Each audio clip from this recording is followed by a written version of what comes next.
আসসালামু আলাইকুম প্রিয় দেশবাসী।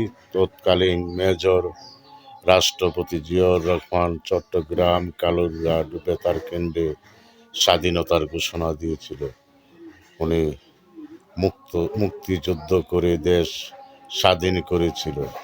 ওনাকেও মেরে ফেলেছে এই হায়নার দলবল।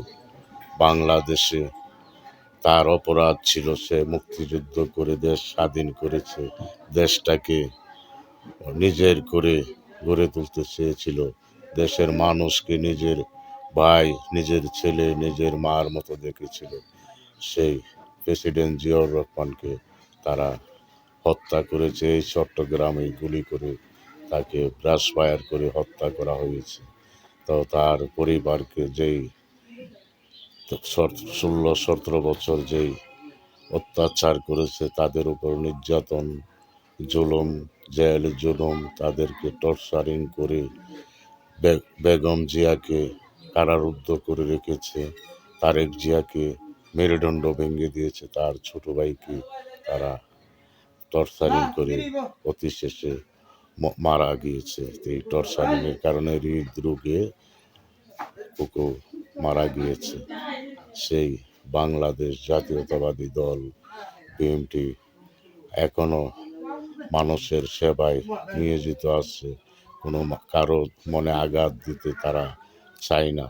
কারণ হইল এই বাংলাদেশ জাতীয়তাবাদী দল শহীদ প্রেসিডেন্ট জিয়াউর রহমানের দল। শহীদ প্রেসিডেন্ট জিয়াউর রহমানের আদর্শ পালন করতে গিয়ে অনেক বিএনপির নেতাকর্মী মৃত্যুবরণ করেছে, পঙ্গু হয়েছে, জেল হাজত খেটেছে, জনে অনেকজনকে ফাঁসিও দিয়েছে এই স্বৈরাচারী হাসিনা। এখনো বর্তমানে যারা ৭১-এর বিরোধিতা করেছিল, তারা এই বিএনপির বিরুদ্ধে উঠে পড়ে লেগেছে। তারা বলছে এই নির্বাচন, এই নির্বাচন, গণভোট, তালিবালি আরম্ভ করে দিছে দেশের মধ্যে। বর্তমান সরকারের উপদেষ্টাগণকে বলছি, আপনারা ওদের কথায় কান না দিয়ে দেশে গণতন্ত্র, যেই বাংলাদেশের সংবিধান মতে নির্বাচন, সেই নির্বাচন দিয়ে দেশে গণতন্ত্রের সরকার আনুন। তা না হলে দেশে শান্তি হবে না। এই রাজাকারের বাচ্চারা দেশটাকে শান্তিতে থাকতে দিবে না। তারা রাজ্যের মধ্যে একটা বিশৃঙ্খলা সৃষ্টি লাগিয়ে লাগতেছে দেশে।